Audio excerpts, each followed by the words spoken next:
Coba peras dan rampas motor mahasiswa alasan telat bayar cicilan, oknum leasing ditangkap. Satreskrim Polresta Malang Kota menangkap 2 orang pria diduga oknum pegawai leasing yang berusaha merampas motor milik korban seorang mahasiswa. Diketahui, kejadian itu terjadi pada Senin, 11 November 2024, lalu di Jalan Simpang Gajayana Kecamatan Lowokwaru Kota Malang atau di dekat Swalayan Sardo. Kasat Reskrim Polresta Malang Kota, Kompol Muhammad Soleh melalui Kasih Humas Polresta Malang Kota Ibda Yudi Risdianto membenarkan hal tersebut. Anggota Reskrim telah menindaklanjuti, keduanya telah kami amankan dan saat ini masih dilakukan pemeriksaan, ujarnya, Selasa, 19 November 2024. Diketahui, peristiwa itu bermula saat kedua pelaku memberhentikan seorang mahasiswa yang sedang mengendarai sepeda motor di Jalan Simpang Gajayana.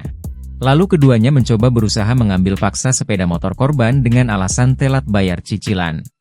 Jadi aduannya soal percobaan pemerasan dan berupaya mengambil paksa sepeda korban, hingga saat ini masih kami lakukan penyelidikan dikarenakan korban belum melapor ke kami, jelasnya. Sementara itu, salah satu pelaku yang mengaku bernama Heri Prasetyo meminta maaf atas kejadian tersebut. Saya minta maaf kepada warga Malang atas perbuatan yang telah dilakukan, saya dari salah satu leasing telah membuat resah warga Malang dan sekali lagi saya minta maaf, pungkasnya.